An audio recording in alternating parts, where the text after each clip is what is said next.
Vamos lá, começando de fato aí, esse é um tema que eu acho fundamental para a gente estar conversando, um tema sensível, assim como eu trouxe junto com os outros colegas aí o tema racismo para a gente abordar há 15 dias atrás. Hoje eu estou trazendo a ideia da nossa reflexão sobre homofobia. Para quem não conhece, a professora Carol, minha amiga há muito tempo, a gente trabalhou junto, ela é uma grande ativista aí do movimento LGBTQI+. Eu mandei para a Carol também ficar sabendo, eu mandei um videozinho explicando o que é esse movimento, tá? Um videozinho que eu peguei lá do YouTube, explicando as letras, o que elas representam para todo o movimento. Além disso, também, a Carol também é uma ativista feminista, muito importante. Eu sei que a fala de hoje é sobre homofobia, mas uma coisa está diretamente atrelada à outra na vida da professora Carol, e também tendo oportunidade para ela falar um pouquinho também do movimento feminista, do qual ela faz parte, muito, muito importante. Tá? Então, já tem as atribuições lá. Não sei se faltou falar alguma coisa ou se você quer se apresentar melhor. Sou péssimo em fazer apresentações. Se eu for fazer uma apresentação, eu vou falar bem, assim, meia hora falando bem da Carol. Mas, Carol, a palavra está com você aí. Vamos ouvir e aprender bastante. Obrigada, Heron. Agradecer aqui ao convite do professor Heron. Né? É um prazer estar aqui com vocês. Eu vou bater um papo, vou me apresentar um pouquinho, vou falar algumas coisas que eu separei aqui para compartilhar com vocês. Vocês podem me perguntar, me interromper, a hora que vocês quiserem, tá? Bom dia a todos, a todas e a todas, né? Hoje é o dia 1º de julho, mas a gente terminou aí o que a gente chama do mês do orgulho LGBT, né? Eu vou tensionar um pouco em relação a essa questão das letras, né? Eu tenho utilizado para vulgo senso LGBT, né? Mas como a gente tem ampliação das identidades de gênero e sexuais, né? A gente acaba inserindo o I, que é de intersexual, né? É aquela pessoa que nasce com um sexo biológico, tanto masculino quanto feminino, né? Era antigamente o hermafrodita, mas não se usa mais essa palavra, né? Nem se faz mais a cirurgia assim que a criança nasce. É proibido aí fazer, né, pela Organização Mundial de Saúde, essa cirurgia, né? A criança tem que desenvolver a sua parte hormonal e tem que esperar ela decidir qual é o sexo que ela quer, qual o gênero que ela quer se identificar, né? Então, o I é de intersexo. O que, gente, é o queer, né? Mas o queer não é muito utilizado no Brasil, né? Queer vem de uma palavra em inglês que pode ser estranho se a gente for traduzir, né, no lato sensu, mas que, na verdade, quer dizer diferente também, né? E ele é mais utilizado pelo movimento LGBT nos Estados Unidos. Aqui no Brasil, a gente identifica o queer, mas não é muito utilizado enquanto movimento social para o movimento LGBT. Então, atualmente, o movimento LGBT no Brasil usa as letras L, né, de lésbicas, G de gays, B de bissexuais, T, tanto de transexuais quanto travesti. Travesti é uma palavra também que só existe aqui no Brasil, né? É uma designação muito especial, muito específica, né? Que muitas vezes é diferente aí de transexuais, né? Então a gente fala transexuais e travestis, né? E por fim o intersexo. E a gente bota o mais para não excluir ninguém, né? Eu sei que muitas vezes a gente fala que essa sopa de letrinhas é muita coisa, mas é porque ela tem um motivo, tem uma especificidade. Porque por mais que a nossa luta ela seja por liberdade, né? Liberdade sexual, liberdade de ser quem você é, liberdade de você poder amar quem você quiser, né? As especificidades das lutas, porque a condição de uma mulher lésbica é diferente de um homem gay, né? As problemáticas, os problemas de saúde, que por sua vez também é diferente de uma mulher trans, né? Então, as especificidades das lutas, por isso que é importante essas letras, né? Porque elas vão significar aí a luta política desses grupos internamente dentro da comunidade LGBT, né? Então, enfim, só para trazer isso, eu vou me apresentar um pouquinho. Eu sou Carol Quintana, eu sou professora de Sociologia do CIA, José Francisco Lippe, onde eu conheci Heron, a gente trabalhou junto anos, né? E eu sou coordenadora também do Sindicato dos Profissionais da Educação, sou conselheira municipal de educação, né? Tenho aí uma discussão sobre a discussão de gênero e diversidade sexual nas escolas, né? Todos os meus alunos sabem que eu sempre trabalho essa temática. Para mim é muito importante para lutar contra a LGBTfobia na escola, né? Que é muito forte. A gente precisa de uma política pública tanto para o combate ao machismo quanto ao racismo, como também a LGBTfobia. Né? E também, como o Heron disse, faço parte do movimento feminista, sou ativista LGBT, eu faço parte de um coletivo chamado MUD, Movimento Unificado pela Diversidade. Quem tiver interesse depois, né, tanto da minha trajetória quanto do movimento, é só achar a gente nas redes sociais, não é difícil, jogar Carol Quintana, você vai me achar no Instagram, no Face, se você jogar o MUD, né, MUDI, você também vai achar nas redes sociais. Eu faço parte também do PSOL, né? Eu sou militante do PSOL Teresópolis, construo o setorial LGBT do partido, né? E estou atualmente como pré-candidata a vereadora aqui em Teresópolis, né? Então, a pauta LGBT é uma pauta muito importante para mim, assim como a pauta da educação, né? A pauta feminista, a pauta dos direitos humanos, a pauta da juventude, né? São aí as minhas principais pautas.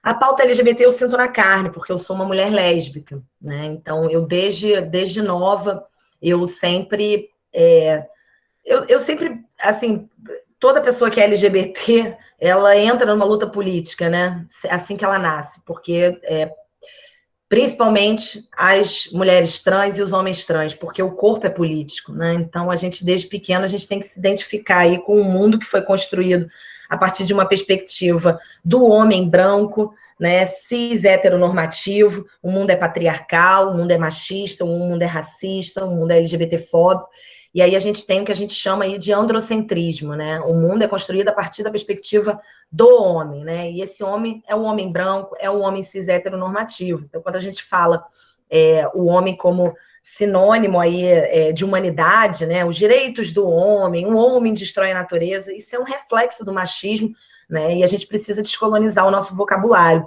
E é muito difícil, né?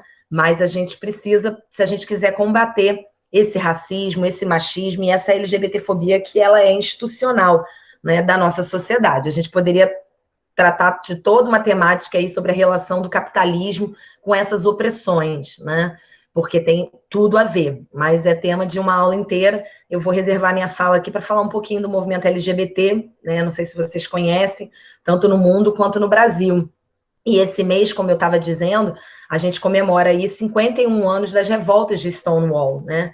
Essas revoltas de Stonewall marcam o início do movimento LGBT no mundo, né? E Stonewall era o nome de um bar em Nova York, né? E foi lá que aconteceu um primeiro levante da comunidade LGBT contra as batidas policiais, né? Foi no dia 28 de junho de 1969.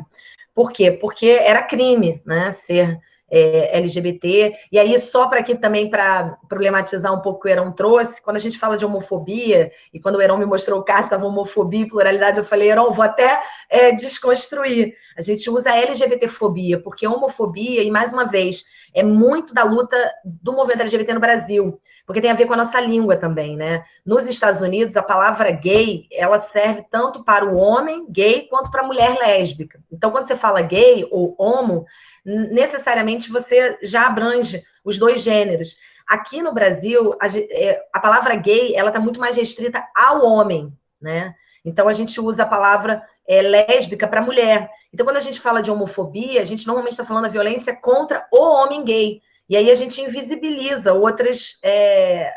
as outras identidades, né? Como as lésbicas, bissexuais. Então, a gente invisibiliza uma lesbofobia, uma bifobia, uma transfobia.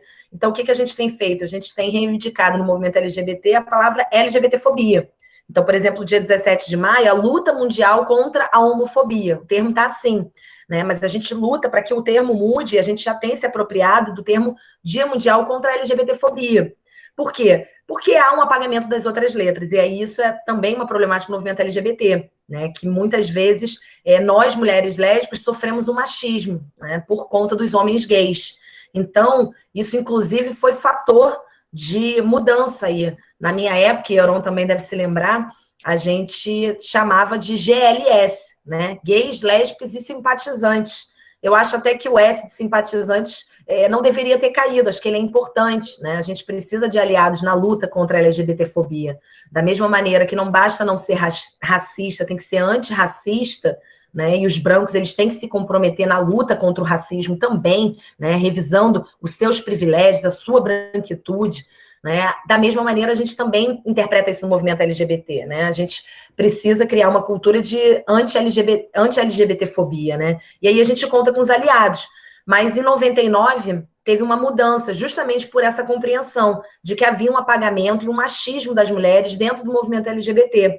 E um apagamento, por exemplo, do movimento trans, das pautas específicas das transexuais e travestis, que eram consideradas até mesmo, para boa parte do movimento LGBT, no mundo e no Brasil, marginalizadas, né? Rolava até uma transfobia dentro do próprio movimento. Então, em 99, sabendo dessas desigualdades que havia interna no movimento, né, a gente, num congresso, resolveu modificar. E aí a gente traz a palavra L para frente, né, a letra L. Então, a gente passa a ter aí LGBT, porque GLS excluía também o movimento trans, né? Então, excluía os bissexuais. Então, numa tentativa de dar conta dessas desigualdades internas do movimento, a gente modifica. Então, hoje em dia, a gente fala LGBT para o senso comum, né? Como um movimento político, e essas letras, elas correspondem à organização política. Quer falar, Kaique? Pode me interromper, gente, tá? Não fiquem intimidados, não. Então, nesse momento, eu vou até deixar o chat aqui, que aí, se vocês quiserem falar alguma coisa, eu acompanho também, tá? Então, nesse sentido, você tem essa modificação, porque cada letrinha dessa corresponde a um movimento político. Então, nos últimos anos, começou a surgir um movimento político dos intersexuais aqui no Brasil. Então, a letrinha foi incorporada também, né, a essa sopa de letras aí que dizem respeito não só à identidade de gênero e à orientação sexual, orientação muito entre aspas, eu não gosto desse termo, não acho que a gente está orientado sexualmente, mas esse é o termo mais politicamente correto, digamos assim, para a gente falar dessas sexualidades múltiplas, né? Então, você passa a ter essa necessidade aí, né, de ampliar a luta política com esses grupos que vão surgindo e demandando espaço, né? Então, a gente passa a usar no Brasil LGBTI+, né? Para também não deixar ninguém de fora, porque a gente vai ter um debate também muito recente do que é não binário, do que é binário, né? Daquela ideia do gênero fluido. Eu não me identifico nem com feminino, nem com masculino. Eu, ora, sou feminino, ora, sou masculino. Para a gente pegar um exemplo de não binário, a gente tem aí o cantor Lineker, né? Ou a cantora Lineker, né? Acho que é o maior exemplo de não binário que a gente tem aí mais famoso. Então, a gente acaba botando o mais para isso, né? Mas voltando um pouquinho aí sobre a história do movimento LGBT, a gente esse ano comemora os 51 anos dessa revolta, né? Que aconteceu nesse bar em Nova York, né? Por quê? Porque era criminalizada, né?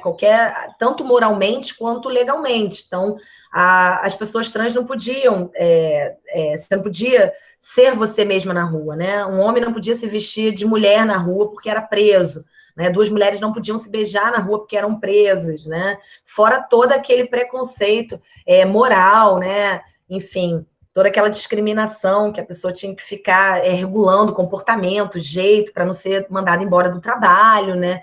Não que a gente tenha superado por completo, porque a gente não superou, né? Isso eu vou trazer aqui na minha fala também.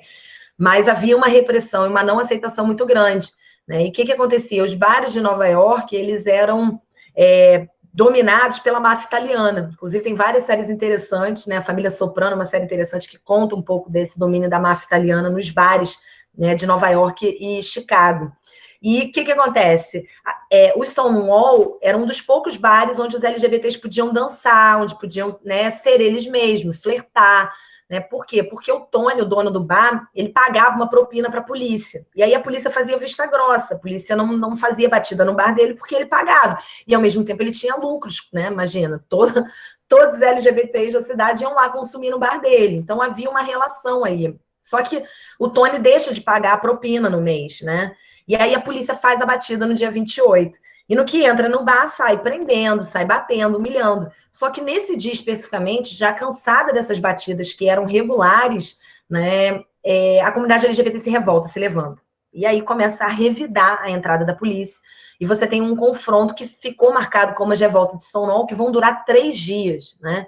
Então, muitas pessoas são presas, muitos policiais e tanto a comunidade LGBT vão se ferir nesse confronto.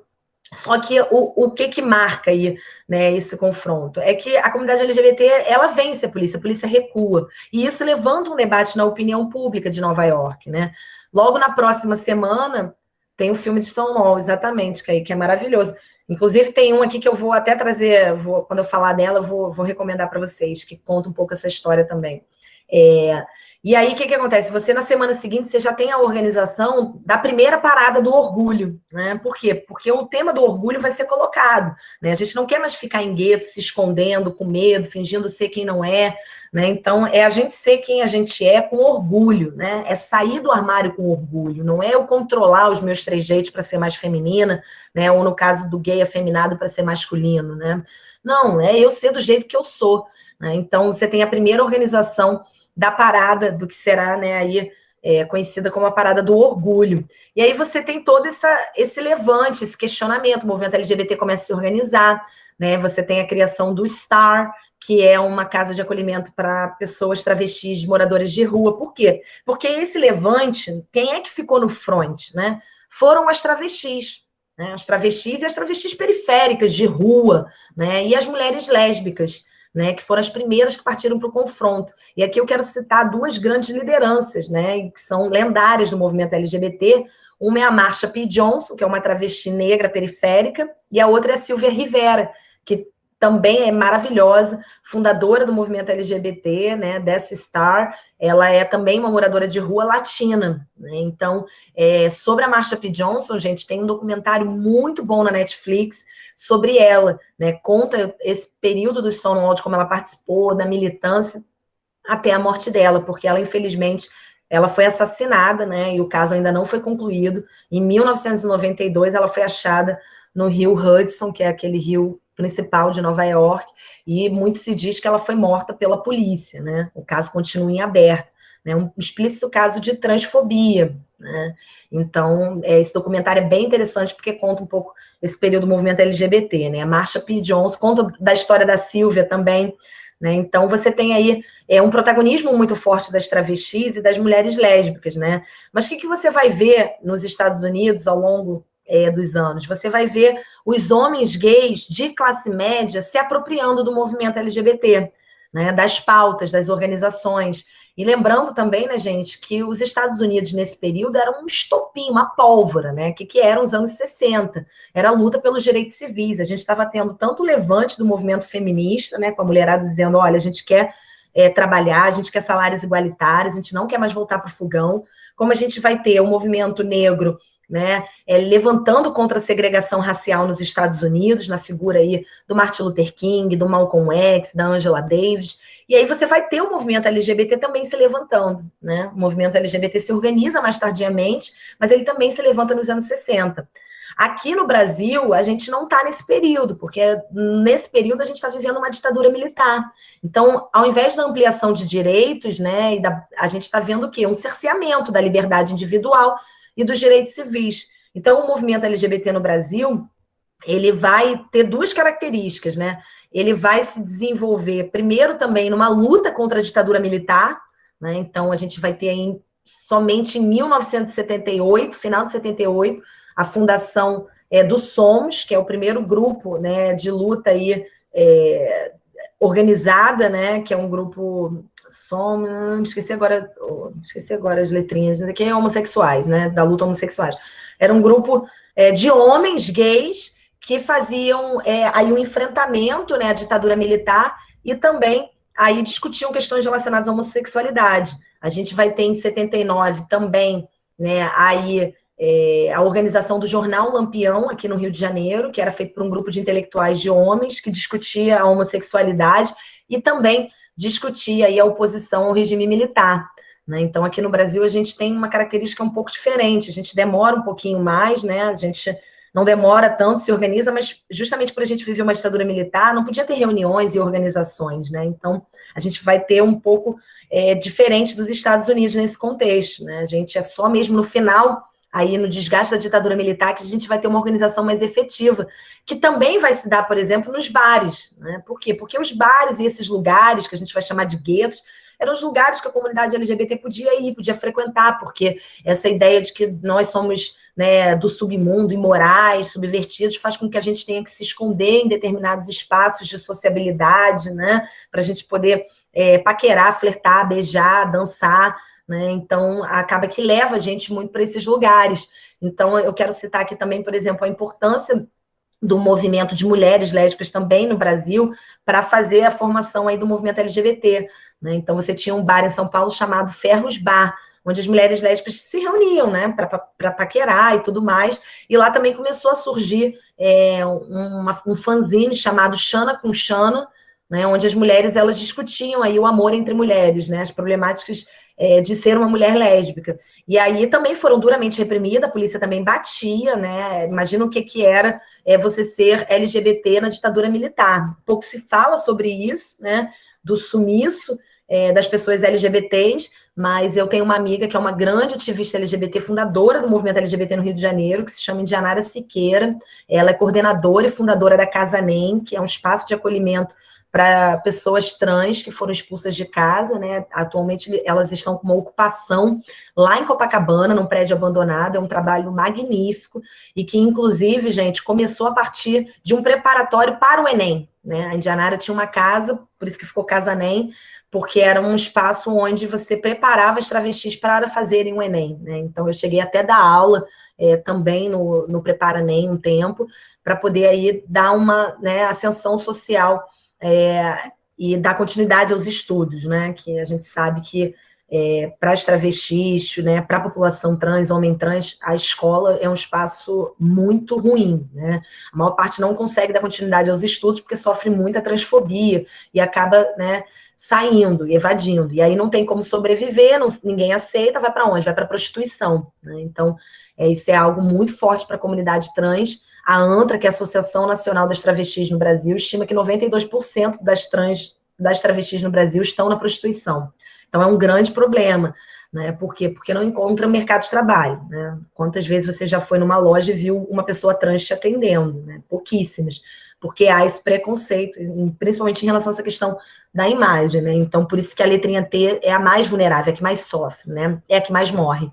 A nossa estatística no país de ser o número 1 em morte, né, de LGBT, então, a cada 23 horas uma LGBT morre no Brasil, o número elevado é por causa da travesti, né? A gente não é o país do mundo que mais mata lésbicas e homens gays, mas a gente é o país do mundo que mais mata travesti. A cada 16 horas uma travesti é morta. E aí, só para trazer uma contradição, o Brasil é o país que mais pesquisa sexo de travestis nos filmes pornôs, né? Então, é uma contradição aí para a gente se pensar. É o que mais mata, mas é o que mais consome filme pornô de travesti, né? Enfim, para a gente pensar aí. Mas voltando aqui à nossa história, né? As mulheres também havia essa repressão. E a Indianara me contava que tinha a Operação Tarântula, feita pela Polícia Militar. O que era a Operação Tarântula? A Operação Tarântula passava nos pontos de prostituição, onde as mulheres trans ficavam, era o submundo do submundo, e recolhiam, né? E aí torturavam, matavam, desapareciam. Então, Janara conta que ela fala: minha filha, eu já passei pela Operação Tarântula, eu já sobrevivi pela pandemia do HIV e AIDS, nada me derruba agora, vou passar pelo coronavírus. Vocês aí ficam falando que estão em isolamento social. Nós, mulheres trans, já vivemos em um constante isolamento social, né? Tem determinados grupos que já vivem na sua condição uma marginalidade social, de isolamento social muito grande, né? Isso foi uma reflexão que ela trouxe em tempos de pandemia para mim, que eu fiquei pensando muito. E aí tem também aqui a figura, eu tenho até aqui no meu quadrinho, João Nery. João Nery era um amigo meu, queridíssimo, já falecido. João foi o primeiro homem trans do Brasil. Era Joana, e fez a transição, fez a cirurgia, né, para tirar os seios, fez a mudança do nome, né, de forma ilegal, porque não se podia fazer isso. E João me conta muito de quantas vezes teve que fugir da polícia, né? Perdeu o registro, na época era Joana, era psicóloga, quando fez a transição, perdeu o registro, né? Perdeu sua profissão e teve que se virar, foi pedreiro, foi pintor, foi um monte de coisa. João contava um monte de história é uma grande liderança, né? É a maior liderança para os homens trans e uma grande liderança do movimento LGBT. Tem muitos livros escritos. Ele faleceu em 2018 em decorrência de um câncer no pulmão, mas a mulher dele, né, a Sheila, lançou recentemente o último livro que ele escreveu, que era sobre o que é ser transexual na terceira idade, né? Então, o João tem, assim, várias. E aí, quero indicar aqui também para quem quer conhecer mais a história do João e de outros ativistas trans, né, e LGBTs. Tem uma série na GNT que se chama Liberdade de Gênero. Eu não sei se no Globo News, naquela Globoplay, vocês ainda conseguem ter acesso, mas foi uma série maravilhosa que a GNT passou sobre liberdade de gênero, que discute, né, e traz vários ativistas, né? Vale a pena ver também. Então, você tem um contexto aqui no Brasil que é um pouco diferente, né? Então, até as mulheres também vão participar, como eu vinha contando, esse Ferros Bar tinha várias batidas policiais, as mulheres também se organizam em torno do GALF, né, que é o primeiro coletivo de mulheres lésbicas, que nasce em 83, né? E aí você vai ter toda uma organização do movimento LGBT no Brasil, de fato, a partir dos anos 80, né? E isso é muito característico, porque nos Estados Unidos, o movimento LGBT se organiza antes porque está vivendo um contexto de expansão, né? Aqui no Brasil, não. E isso vai marcar, né? E algo também vai ser comum. Da mesma maneira que nos Estados Unidos, os homens gays de classe média vão pegar a pauta, por quê? Porque eles começam a se organizar. E aí, eles conseguem bastante ampliação de direitos, né? Muito mais do que aqui no Brasil. Europa e Estados Unidos é onde você consegue uma ampliação maior de direitos. Né? Em outros países, a ampliação de direitos foi muito pouca, né? A gente ainda tem muito que conquistar. E lá nos Estados Unidos, logo, o casamento, em vários estados, né? A união homoafetiva foi regulamentada, você passa a ter o direito à adoção, tudo isso vão ser conquistas do movimento LGBT nos anos 70, né? Anos 80. Aqui no Brasil, não. Né? Os anos 80, vai ser um ano muito difícil para a comunidade LGBT por causa do surgimento da pandemia do HIV/AIDS, né? Finalmente, quando você se liberta, imagina, você se liberta, você pode, cara, não ter vergonha de transar com uma pessoa do mesmo sexo, assumir seu namorado ou sua namorada, de repente vem uma pandemia que é justamente direcionada à questão sexual, né? Óbvio que, na época, havia todo esse preconceito maior e ele chegava até a falar que é só os homossexuais que passavam. A AIDS, né, o HIV, era conhecido como o câncer gay, a praga gay. E isso ficou muito rotulado, ajudou muito a estigmatizar a comunidade LGBT. Óbvio, né, que depois a gente começa a ver também, e mesmo na época, porque não eram só os homens gays, mas você teve, sim, mais de 24 mil homens gays que morreram nos anos 80 em decorrência da pandemia do HIV/AIDS, né? Mas é óbvio que você também tem entre as pessoas heterossexuais, né? Você tem o aparecimento aí também, mas o estigma ficou muito na comunidade LGBT. E até hoje a comunidade LGBT carrega esse estigma, né? De que a AIDS é uma doença de viado, né?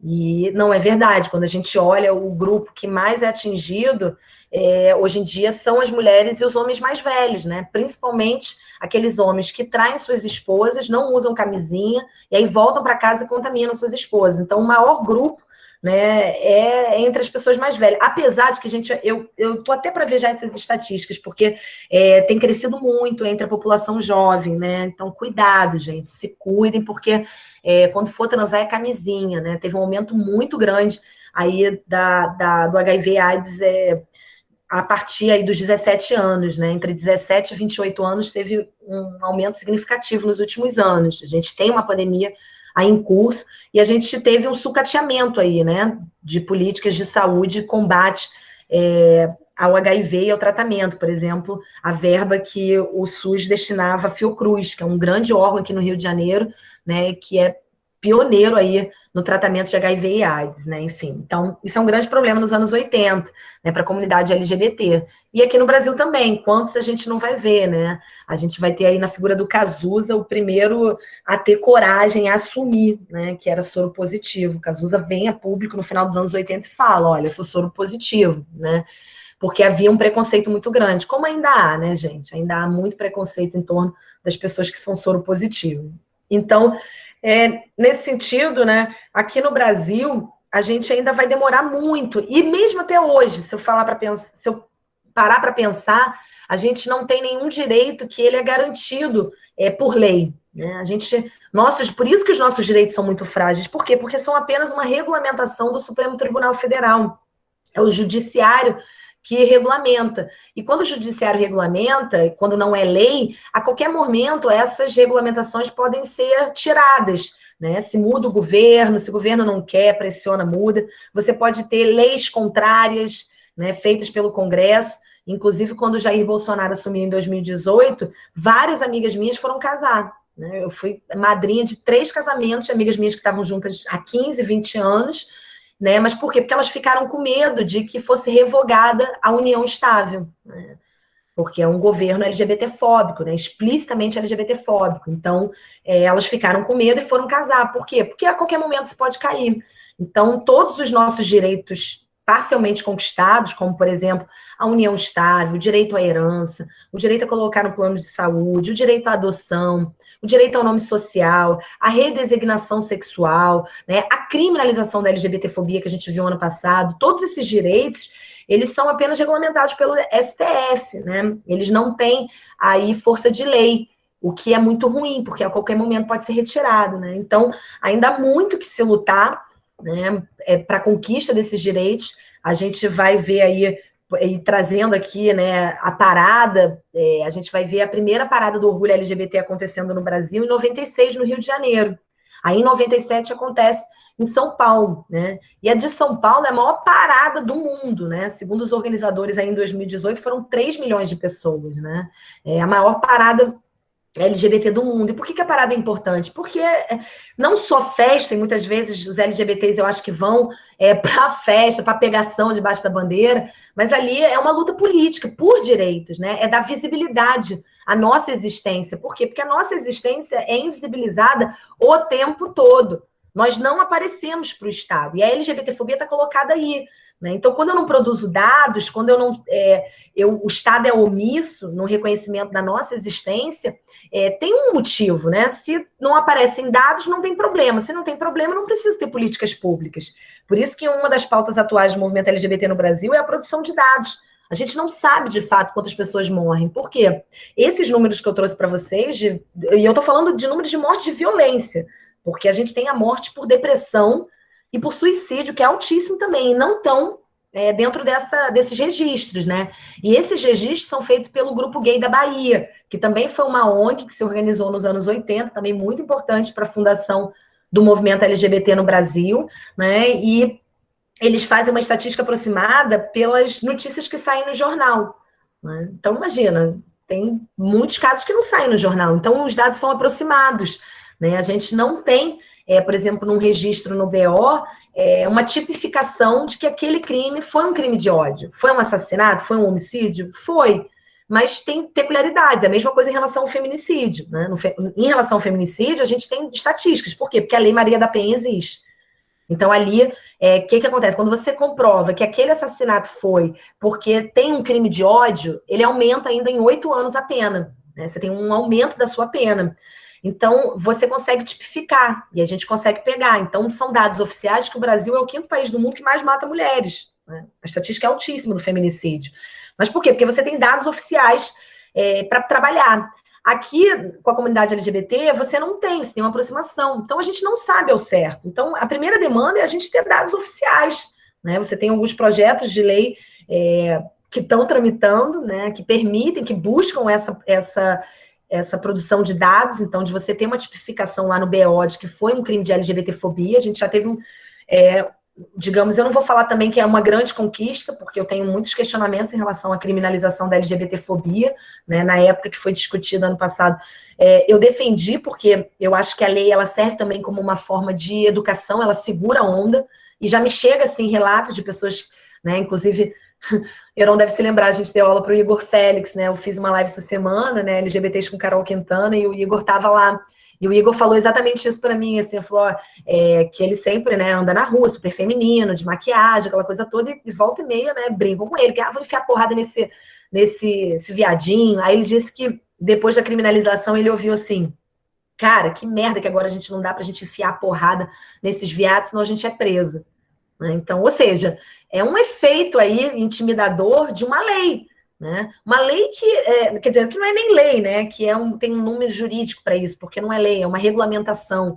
né? Então, tem um efeito educativo, né? Óbvio que na base do encarceramento, e eu não defendo encarceramento, né? Eu acho que a gente precisa trabalhar com políticas públicas voltadas para a área educacional e cultural, porque a gente precisa, né, fomentar aí uma cultura de tolerância, né? E aí a gente consegue diminuir os índices de violência, do que de fato chegar a encarcerar, porque se a gente olha a experiência da criminalização do racismo, que acontece em 2003, né? O racismo se torna crime em 2003. Quantas pessoas vocês conhecem que foram presas porque cometeram crime de racismo? Eu não conheço nenhuma, né? Não conheço. Né? E muitas vezes, qual é a crítica que se faz a essas políticas de criminalização? O rico, o branco, ele não vai preso, né? Ele não vai preso. O que acontece com ele? Ele consegue se livrar. Quem é que vai preso? É o pobre, que não tem dinheiro. Então, no caso da criminalização da LGBTfobia, eu vejo muito mais fácil, por exemplo, um porteiro negro que faz uma cena de homofobia contra um gay rico de Ipanema, branco. Aí esse gay rico de Ipanema, branco, que tem condição de acessar a justiça, porque a cara vai lá e denuncia. Aí quem é que vai preso? É o homem negro pobre. Né? E o quanto isso contribui aí para, de fato, a diminuição da LGBTfobia a nível coletivo? Muito pouco, né? Porque a gente está responsabilizando o indivíduo. Então, eu faço essa defesa do gênero e discussão de gênero e diversidade sexual nas escolas, porque eu acho que o poder de transformação é muito maior, é muito mais coletivo.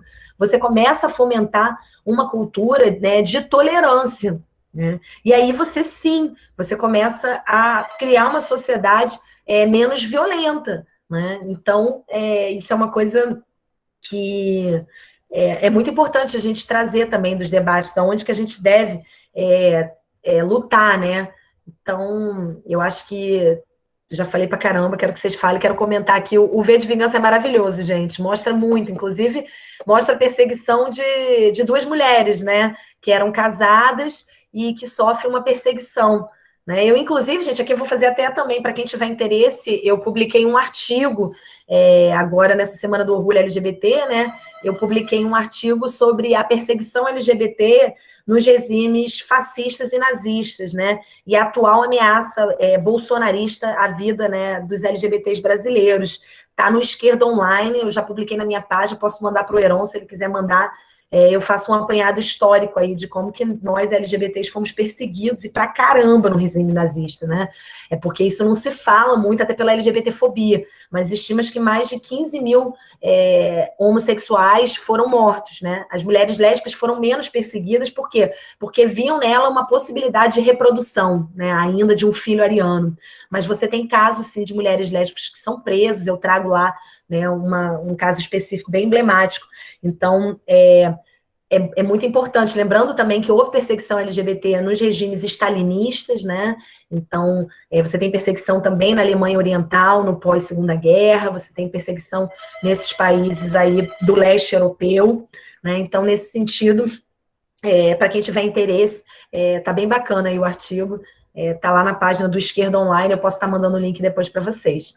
Mas é isso aí, gente, terminei minha fala aqui, quero que vocês coloquem, falem, pode também interagiram. Bom, como sempre, né, Carol? Obviamente, a gente aprende demais com você, com tudo que você tem para nos dizer. Eu acho bem importante, eu estou chegando agora na escola, no Visconde, percebi a pouca organização, digamos assim, é uma percepção minha, pouca organização de movimentos LGBT dentro da escola. Eu não sei também se é porque a minha realidade das escolas lá em Teresópolis estava um pouco mais organizado e tive essa percepção. Daí eu achei que é muito interessante, muito importante a gente fazer essa fala. Eu queria iniciar com uma pergunta aqui e depois estimular que os demais presentes aí falem também. Mas eu começaria assim, a primeira reflexão que eu faço, uma reflexão muito próxima do que eu fiz também quando a gente debateu aqui sobre o racismo, de colocar a minha posição quanto racista, quanto eu também deixei de lado observar toda a construção histórica por conta dos negros, quando eu deixei me levar pela sedução de você falar só do eurocentrismo e por aí vai. E quanto a reflexão foi profunda.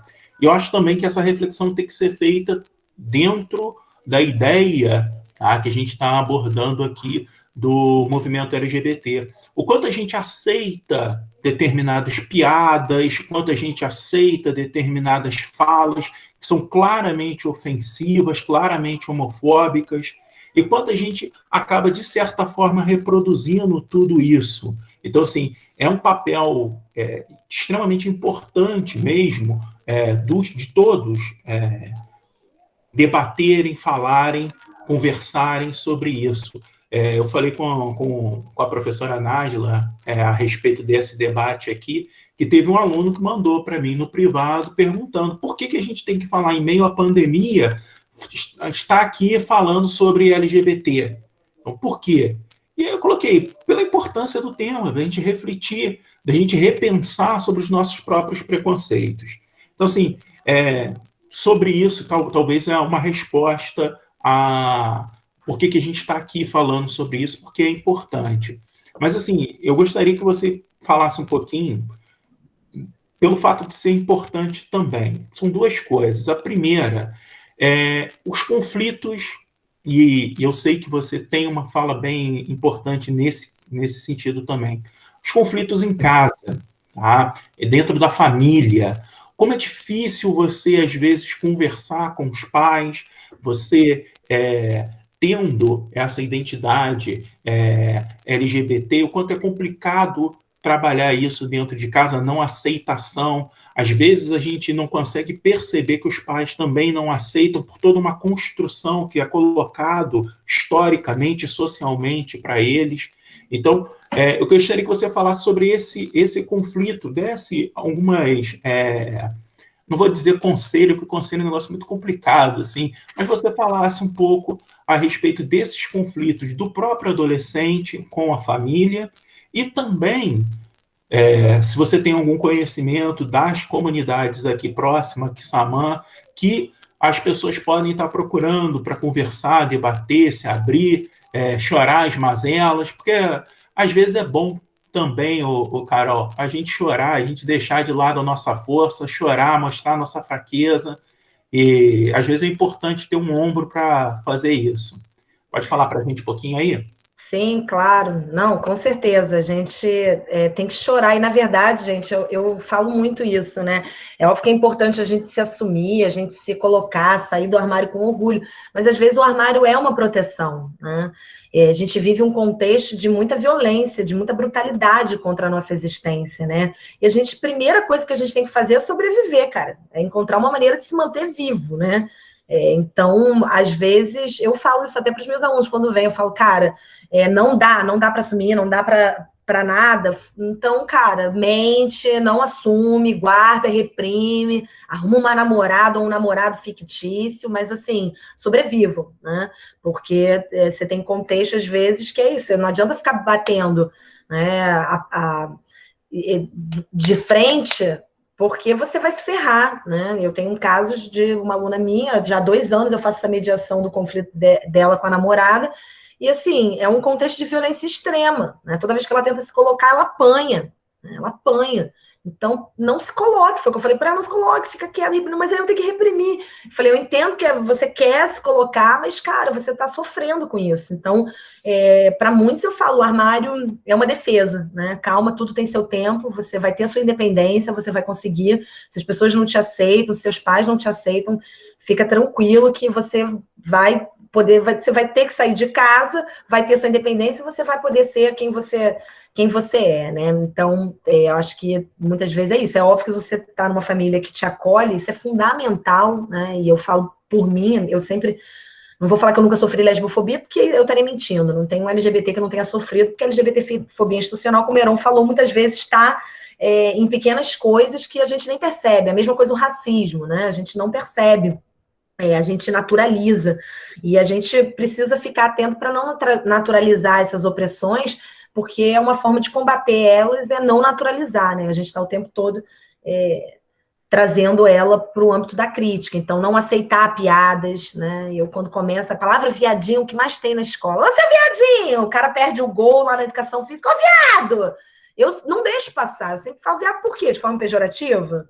Né? Não é à toa que nós temos esse lema também de ressignificar. Então, por exemplo, os viados chamam entre ô viado, né? Por quê? É trazer aquela palavra que é xingamento com orgulho. Então, eu sempre chamo meus amigos, ô sapatão, o que tu tá fazendo? Por quê? Sapatão não é uma palavra ruim, não usa para me atingir. Né? Então, eu vou ressignificar, assim, sou sapatão com muito orgulho, então eu vou ressignificar a palavra. Né? Isso também é um mote do movimento LGBT, para poder dar orgulho à nossa existência. Né? Então, assim, uma das coisas que me incomodou com essa questão da criminalização da LGBTfobia foi porque ela só foi feita a partir, né, da lei do racismo. E aí junta, né? O que regula a LGBTfobia é o que regula a partir da lei do racismo. E, cara, são opressões diferentes, porque uma peculiaridade da LGBTfobia é que normalmente, ela acontece em casa. Né? Não é na rua que eu vou sofrer uma LGBTfobia. Qual é a primeira LGBTfobia? É a não aceitação dos pais. Né? É a primeira coisa. Então, e isso bate muito profundo, porque a gente está falando de pai e mãe, né? A gente está falando de pessoas queridas, ou que seja, né, as pessoas que a gente foi criada, avó, né, um tio, uma tia, um irmão, uma irmã, que acaba não aceitando. E isso para a gente é muito forte. Por quê? Porque a gente quer a aceitação das pessoas queridas. Porque o mundo lá fora já não nos aceita. Então, quando a gente vê um ambiente em casa que também não é acolhedor, de não aceitação, né, a gente vê uma condição aí de saúde mental, né, de uma possível depressão, e muitas vezes na adolescência vai aparecer, porque essas questões de sexualidade, gente, aparece muito novo, né, já para a gente pegar aí as contribuições da psicanálise, né, e não trazendo Freud, porque Freud a Simone de Beauvoir acaba com Freud, né, com a teoria dele, mas aquela ideia de que a nossa personalidade, ela se desenvolve a partir da nossa sexualidade, né? Personalidade e sexualidade andam lado a lado. Tanto é que quando a gente, às vezes, a psicóloga faz um tratamento, muitas vezes você acaba mexendo na sua sexualidade porque você está trabalhando as questões da sua personalidade, né? Então, isso é uma outra coisa importante, é uma coisa que vem muito da nossa formação. Freud vai trazer isso a partir dos 6 anos de idade. Então, assim, tem algumas crianças que a gente chama de crianças travestidas, que a gente vê desde criança, né? Que tem uma questão com o corpo, de não se identificar com aquele corpo, né? Uma pulsão, um desejo. Quando eu olho para minha lesbiandade, eu vou voltar aos meus 7 anos de idade. Entendeu? Então, isso normalmente aparece cedo. Então, a gente tem que... Por isso que a escola é importante da gente discutir, né, Iron? Mais uma vez, a gente lutar para que esse tema não seja tabu dentro das escolas, porque aí as pessoas vão se aceitar mais facilmente. Não ter aceitação dos pais é horrível, porque a gente já tem dificuldade de se aceitar, porque o mundo inteiro já coloca pra gente que a gente não é normal, que a gente é um estranho, um anormal. Né, e que qual é a sexualidade normal? É a heteronormativa, como se ela fosse a única. Quando o nosso campo de sexualidade é enorme, sexualidade, cara, é muito complexa, gente, né, vocês vão ver o quanto a sexualidade de vocês vai mudar ao longo da vida, né, eu inclusive defendo isso, eu acho que a gente tem que ficar naquelas caixinhas, nos estereótipos, mas, gente, a sexualidade é tão complexa, eu inclusive trago até aqui minha experiência, eu com 30 anos eu me apaixonei por um homem, e casei com um homem, fiquei 3 anos casado com um homem, né, e eu não fiz isso me martirizando, sendo uma violência, não, eu fiz porque o meu desejo estava ali naquele momento, né. Então, eu poderia me assumir bissexual? Poderia. Eu faço questão de me assumir enquanto identidade lésbica porque é uma categoria política. E aí, por isso que para mim é muito importante. Mas eu acho que a nossa sexualidade, ela é livre, né? O que a gente luta? Pela liberdade sexual. E aí, se você transa com mulher, com homem, né, com intersexual, se você quer se vestir de mulher, de homem, cara, não importa, sabe? A liberdade, ela tem que estar colocada. O seu desejo é só seu. Por isso que aquela discussão que eles fazem de... porque é ideologia de gênero, né? Que não é conceito, né? Que é um desconceito, é uma ideia para tirar os nossos direitos, né? E atacar a gente. É como se a gente pudesse ter capacidade de ensinar uma pessoa a ser homossexual. Gente, não dá, é só vocês colocarem. O desejo é seu. Você que é heterossexual, eu tenho como obrigar a você a gostar de uma pessoa do mesmo sexo? Não, eu posso te dar 1000 aulas, mas o teu desejo não está ali. Isso é uma coisa sua, que você constrói, né, com as suas relações sociais, né? Então, já é muito difícil a gente se aceitar, Então, ter esse acolhimento dos pais é fundamental. Mas se não tem esse acolhimento dos pais, cara, não saia do armário, né? Vai levando, porque é uma proteção para vocês. E procurem sim grupos de apoio, né? Eu acho que é importante. Eu não conheço Heron em Quissamã, mas eu conheço em Campos, né? Macaé, Cabo Frio, eu sei que já fica um pouco distante, né? Búzios, Cabo Frio tem um movimento LGBT bem organizado, né? Eu posso até ver mais com calma para passar e ver se tem algum grupo mesmo de acolhimento, que eu acho que é fundamental, né? A gente conversar, ir para a cultura LGBT, né? Porque a gente vive uma cultura que é uma cultura heteronormativa, gente. Vocês ainda dão sorte, eu falo isso. Cara, nos anos 90, eu catava um beijo entre duas mulheres. Cara, tinha aquele Ligados pelo Desejo, eu voltava, aquela fita cassete, voltava para poder ver o mínimo de sociabilidade, né? Eu agora estou até revendo a série The L Word, que era uma série dos anos de 2003, foi de 2004 a 2009, né? E está passando de novo. Quando eu chego na Netflix e vejo aquela aba específica para o mês do orgulho, eu falo, gente, quantos filmes tem? Né? Isso são referências. A gente cresce com essas referências, né? Porque as minhas referências foram muito heterossexuais. Então eu não entendia direito, sabe, a minha sexualidade, o meu desejo afetivo. Então, essas referências hoje é fruto da luta do movimento LGBT, né? Então, é importante a gente ir para a cultura LGBT, ter a espaço de acolhimento. Se você tem condição de pagar um psicólogo, eu recomendo para todas as pessoas. Para a comunidade LGBT, mais ainda, né? Porque acomete muito. Essa questão da saúde mental acomete muito a comunidade LGBT, pela essa não aceitação. Primeiro, a não aceitação de si, aí começa uma automutilação, a não aceitação dos pais, a não aceitação dos colegas, né, dos vizinhos. Então, se você tiver também aí condição para pagar um psicólogo, pague. A Nájila está aqui falando, Carol tem uma revista acadêmica sobre questões étnico-raciais e criou um edital com políticas de ação afirmativa com vagas para a comunidade LGBT. O resultado foi muito positivo, temos que criar oportunidades.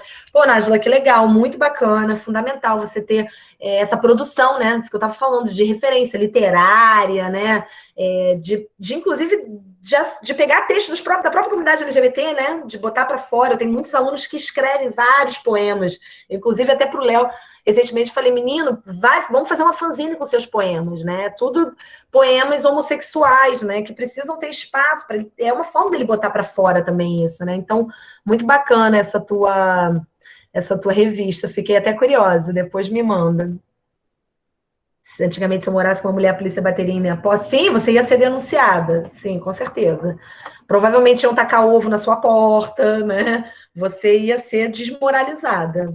Estigmatizada. Esquematizada, é. Carol, depois, se você lembrar aí rapidinho, para colocar no chat mesmo os seus contatos, né, do Instagram, do Face e tudo mais, para a gente depois colocar. Mas depois eu vou pegar também e vou passar para os grupos o contato, para se alguém quiser continuar uma conversa, ou te seguir nas redes sociais também, que é importante. Eu lembro que você falou a respeito do seu tempo reduzido. Eu tenho que já ir, gente. Eu peço até desculpa, assim, porque quando o Heron me chamou, eu não tinha nada marcado, gente, mas eu já estou em pré-campanha e eu vou gravar uns vídeos aí da minha pré-campanha e a gravação vai ser lá no Rio, então eu já tenho que meio que sair correndo. Então, peço até desculpa de não estar aqui conseguindo conversar mais com vocês, né? E realmente foi uma coisa que veio ontem à noite. E aí, assim, estão pagando, né? De graça a gente tem que ir. O tema, assim, eu acho bem bacana, é importante a gente debater, colocar isso dentro da escola, as pessoas ouvirem, saber que existe espaço de fala. Eu acho que o espaço de fala é muito importante para todos os segmentos, para todos. Todo mundo tem direito de falar e ser ouvido. Eu acho que isso é fundamental dentro da escola, você tentar quebrar. Agora, isso é muito difícil, é muito complicado. A gente precisa também, como educador, fazer a autoanálise, até que ponto a gente consegue dar esse espaço para as pessoas falarem e tudo, e não só dentro de sala de aula também. Eu vivo pensando e refletindo dentro de casa, com meus filhos e tudo mais, até onde te dá espaço para que eles possam falar também. Então, assim, eu acho que foi espetacular, como sempre, né? O que eu já imaginava. A Carol atende as expectativas do nosso debate. E deixar aí a consideração final aí para a Carol, para a gente encerrar a nossa reunião. Gente, eu que agradeço. Obrigada aí pela participação. Cláudia, Nájila, Kaique, que participou aqui. Obrigada, né, a todos vocês que estiveram aí comigo, com a gente. E as minhas considerações finais, né? É, eu acho que o recado que eu daria, assim, é para vocês se organizarem, né? Acho que a gente precisa se organizar politicamente também, não só para ir para uma festa, não só para se divertir, para dar aquela zoada, mas a gente precisa aí criar essa cultura de ocupar os espaços, né? Quando a gente chega num espaço, da mesma coisa que quando eu entro no espaço e falo, cara, não tem pessoas negras aqui. Aí tem um problema, né? Por quê? Porque é a maioria da população brasileira. Então, se você está num espaço que não tem pessoas negras, é porque há um racismo institucional. E aí você tem que se questionar. A mesma coisa, se você entra nos espaços e fala, cara, que não tem um LGBT, é porque tem algum problema, né? E aí a gente precisa criar essa cultura de ocupar os espaços, né? E a gente sozinha fica muito fragilizado. Por isso que se organizar em coletivos, né, para demandar aí direitos civis e sociais na sua cidade, né, no seu bairro, é muito importante, porque a gente precisa começar a fomentar uma cultura da busca de direito por nós mesmos, né? Porque é só quem sente na pele que sabe e que vai organizar essas políticas públicas, né? Óbvio que representatividade não é tudo, não, mas ela é fundamental, né? Então, a gente tem lá no Congresso apenas 3 deputados assumidamente gay, porque eu posso falar para vocês os que são, mas não se assumem, né? Mas a gente tem aí 3, né? E aí desses 3 a gente tem um só que toca a pauta, né? Que é o David Miranda. Está com vários projetos de lei aí, que é casado com o Glenn, né, do Intercept e tal. Então, ele toca a pauta LGBT, né? Então, é óbvio que muitas vezes não basta você ser LGBT, não basta você ser mulher, não basta você ser negro para tocar a pauta desses movimentos, né? Você tem que tocar a pauta. Mas a representatividade ela é fundamental. Por quê? Porque só a gente sabe onde aperta o calo, né? E a gente precisa estar nesses espaços de poder. Esses espaços de poder são os espaços de decisão, e eles têm um impacto muito grande na nossa vida, né? Por quê? Porque a política tem impacto. A nossa vida é feita a partir de decisões políticas. Então, a gente precisa estar lá disputando esses espaços para poder pensar a política para a gente. Né? Então, a mesma coisa, a gente tem uma das menores porcentagens de mulheres no Congresso, né? A gente tem uma das menores porcentagens de negros, a gente não tem um senador negro, né? Então, esse tipo de coisa identifica aí um racismo, uma LGBTfobia, um machismo que é institucional. Por isso que a gente tem que querer, sim, disputar esses espaços. Então, organize-se politicamente, a gente tem que estar no executivo, no legislativo, no judiciário, a gente tem que estar nos sindicatos, a gente tem que estar nos movimentos sociais, a gente tem que ter aí a organização política, ter essa consciência de que a nossa luta pela nossa existência, pelo nosso direito de ser e de amar, ela precisa se transformar também numa luta política, porque senão a gente não vai ter a conquista desses direitos, né? E, óbvio, relembrar a história, os que vieram antes de nós, para que hoje a gente tivesse um mínimo de garantia, porque é óbvio que a gente teve ampliação, né? Eu posso beijar a minha namorada, eu tenho um mínimo de, aí posso, mesmo que seja de forma frágil, me casar, ter uma união estável. A gente tem que relembrar que isso é fruto de muita luta de quem veio antes, né?